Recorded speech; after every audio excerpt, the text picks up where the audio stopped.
Oi, pelas manhãs nós temos conversado sobre algumas respostas que pessoas deram, né, a uma questão que nós levantamos semana passada, no começo da semana passada, nas redes sociais. Nós estivemos colocando esse material, e algumas pessoas responderam, né? Algumas pessoas disseram, né, sobre quais são os desafios, as dificuldades que eles têm, que eles experimentam para sonharem, para planejarem, né, saberem, identificarem exatamente o que gostariam para o novo ano. Então, já demos algumas respostas, né? Já estivemos conversando sobre algumas respostas e foi muito interessante, né? E eu tenho aqui, digamos, alguma coisa para a gente relembrar rapidamente. Na semana passada, então, nós conversamos, né? Tivemos um dia para falar sobre a resposta que mais, né, se repetiu, né? Digamos, o primeiro lugar das respostas mais repetidas, que foi a preguiça. Pessoas têm preguiça de planejarem, de sonhar, de imaginar o que gostariam para a vida delas no ano que vem, né? Às vezes até repetem o que os outros falam, dizem uma coisa ou dizem outra, mas no fundo não tem consistência naquilo que estão querendo. A segunda resposta, né, que foi mais dada para as dificuldades que as pessoas têm, é a decepções anteriores. Então sonharam, mas não conseguiram concretizar, planejaram, mas não conseguiram, né, realizar aquilo que planejaram. Então isso tem impedido as pessoas de sonharem, de planejarem mais suas vidas. A terceira resposta que mais se verificou, que mais se repetiu, não sabem o que querem. Até gostariam, mas não têm uma visão clara, ou não focaram o suficiente para descobrir o que querem realmente para o ano que vem. Tanto faz, né? O que vier tá bom. Então são pessoas assim. O quarto lugar, a quarta resposta mais repetida, né, sobre os desafios para se sonhar, para se planejar o ano que vem, é que trocaram por outras prioridades. Então a dificuldade é que já sonharam, já planejaram, mas não tinham tanta certeza do que queriam e abriram mão daquilo por causa de outras prioridades, né? Na verdade, são escapes, né? Você está doido para se livrar daquilo, então qualquer coisa se torna prioridade para você largar, né, aquilo que você planejou, aquilo que você sonhou. A quinta resposta, né, que mais se verificou, que mais se repetiu, não tem sonhos. Pessoas que não têm sonhos, o que não é verdade, né?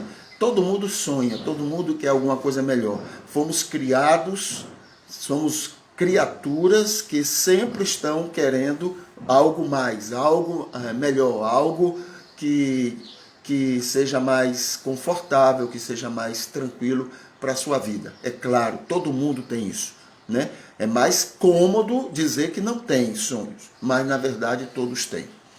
Agora, uma outra resposta, além dessas 5 mais, né? Uma outra resposta, e é o que nós vamos conversar um pouquinho agora, é sonhos antagônicos aos da família. Então,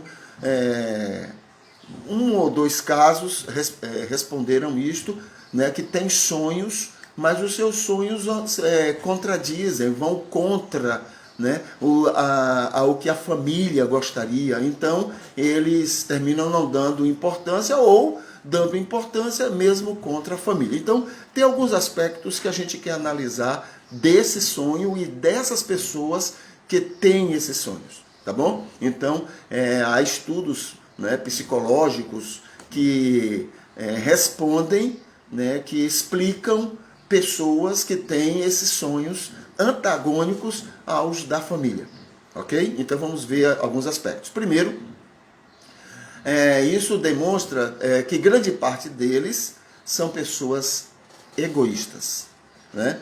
Quando você tem sonhos que se colocam contrários ao que a família gostaria e você mantém isto, e essa situação demonstra um certo egoísmo da parte da pessoa, ok? Então, não é só pensar somente em si e suas vontades, ok? Não é somente isso, mas é ter prazer, mesmo inconsciente, é ter prazer em ter projetos, planos que contradizem aos da família, não é? Contradizem mesmo, ou seja, vão de encontro, para ir contrário mesmo ao que todo mundo quer, ok? E isso demonstra egoísmo. Não gostar de ver os outros realizados também, principalmente os da família, né? Os de fora já é ruim. Quando você pensa assim, o que é isso? Dentro da família, aí é muito pior, ok? Então, esses são chamados egoístas, são entendidos como egoístas, né? De carteirinha, ok? Esse tipo de personalidade não é feliz, né? E tende a nunca ser feliz e realizado. Por quê? A felicidade e a realização está nisso, está em você saber que tem mais gente ganhando com isso, que tem mais gente se beneficiando com aquilo que está bom para você. Entende?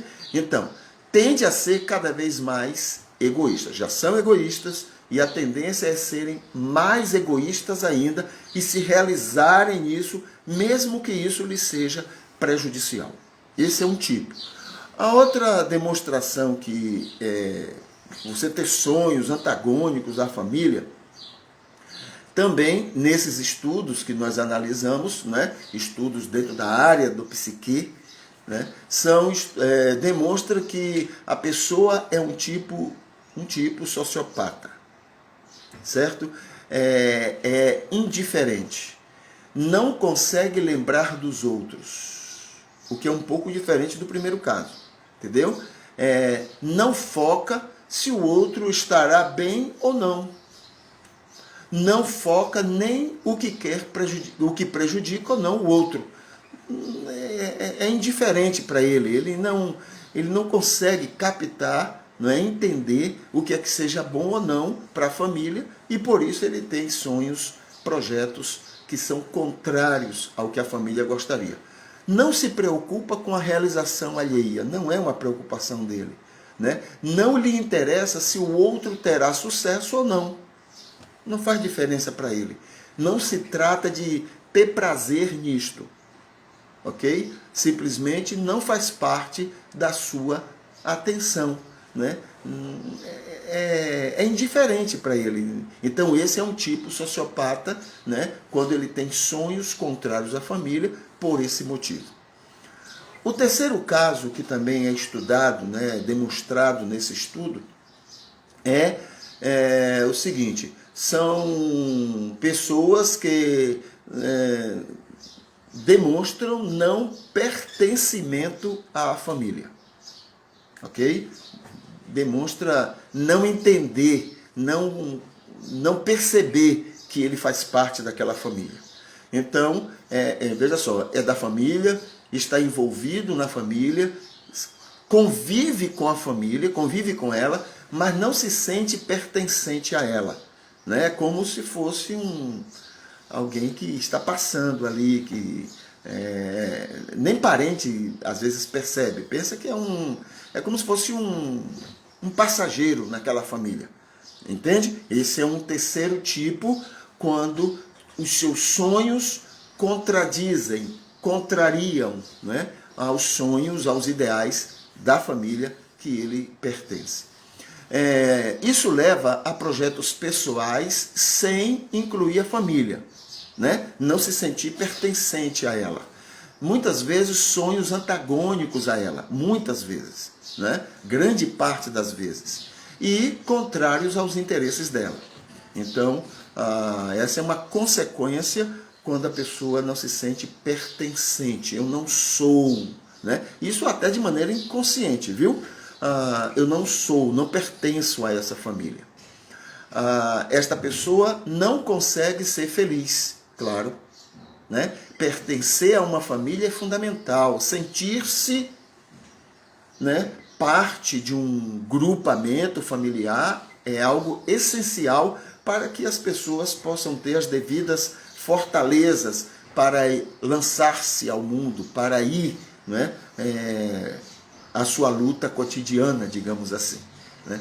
Agora, a não ser que haja um tratamento psicológico específico para esta pessoa, né? O fato dele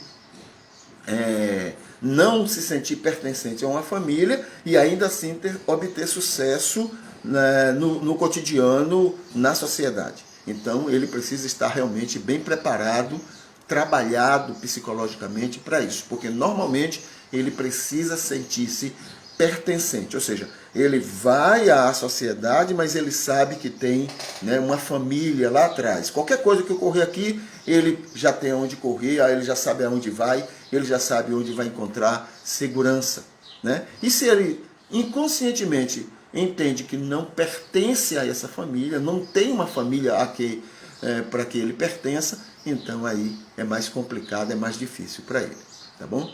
O quarto tipo, né, de pessoa que tem sonhos contrários, que contrariam a sua família, né, aos interesses da sua família, é aquele que demonstra espelhamento a projetos de terceiros. Ok? Ele é da família, pertence à família, mas ele vê um ídolo, ele tem um ídolo e ele então passa a querer seguir aquele ídolo, e muitas vezes a maneira daquele ídolo querer, planejar, desejar alguma coisa contraria aos interesses da sua família. Ok? Então, esse é um quarto caso. Quando se tem ídolos e busca imitá-los, né? Repeti-los, busca viver o que eles vivem, planejam e sonham, né? Isso muitas vezes faz esquecer a família e até ambiciona sonhos antagônicos a essa família. Isso demonstra imaturidade, demonstra adolescência, né? E muitos adultos são e vivem isso, né? Tem muito adulto adolescente. E aí, o que acontece nesse aspecto que estamos analisando, eles também têm seus ideais, seus projetos, buscando imitar algum ídolo e aí contraria a sua família, contraria os interesses coletivos, né, do grupamento familiar que ele pertence. Tá bom? Esse é o quarto tipo. E por último, tem um quinto modelo, um quinto tipo, né, daqueles que têm sonhos que contradizem a sua família, que contraria a sua família, sonhos antagônicos à sua família. São aqueles que demonstram espírito rebelde em relação à família, o que é diferente de todos os outros casos, entende? É um espírito rebelde, ele sabe que pertence àquela família, ele não está imitando ninguém, mas ele tem um espírito rebelde, ok? Em relação ao mundo, em relação a si mesmo, contra tudo. Contra tudo. Busca sonhos com o espírito da contradição. Então é aquele tipo que faz assim, primeiro espera ver o que é que a família gostaria, o que é que ela planeja, o que é que ela quer, aí agora ele toma a decisão de não querer aquilo, ele quer qualquer outra coisa, mas aquilo ele não quer, né? Esse é um quinto tipo, né? E isso aí responde para aquelas pessoas que dizem, olha, minha dificuldade, né, quando eu estou sonhando, minha dificuldade para planejar, é que grande parte das vezes os meus sonhos contradizem, né, vão contra os interesses daqueles que me cercam, da minha família, né? Então esse é um quinto tipo que faz isso muito, né? Então veja, busca sonhos com o espírito da contradição, com a predisposição do embate, da controvérsia, busca impor-se pela rebeldia das escolhas. Então, a maneira dele se impor. Isso demonstra também imaturidade e demonstra uma adolescência, né? E muitos adultos também participam, vivem isso. algo que é benéfico na fase certa. Ou seja, quando realmente a pessoa é adolescente, isso é uma coisa positiva. Entendeu? Faz bem, porque é a hora que ele deixa a criancice e ele se torna gente. Ele se impõe, é uma maneira dele se impor. Até exagera, mas na verdade atrás desse exagero há uma maneira dele se colocar diante da sociedade, dele se colocar diante do mundo. Então é natural, e isso é bom, é proveitoso. Agora, na adolescência, a pessoa que é adulta e tem esse comportamento, aí é doentio e precisa de tratamento, né? Então, veja só, é algo benéfico na fase certa, mas demonstra perigo para a própria pessoa adulta quando ele tem esse comportamento e todo mundo ao seu redor, né? Então, esses são os 5 tipos, né, que marcam aquelas pessoas que têm dificuldade para sonhar, dificuldade de planejar a vida, porque grande parte das vezes aquilo contraria a sua família, é contrário aos interesses da família, né? Como alguns responderam quando a gente perguntou quais são os seus desafios, quais são as suas dificuldades para sonhar, para planejar o próximo ano, né? Então, alguns responderam isso e a gente está analisando, né, ajudando essas pessoas, né, no entendimento por que isso acontece. Tá bom? Então, que Deus abençoe e foi um prazer mais uma vez estarmos conversando a respeito deste assunto.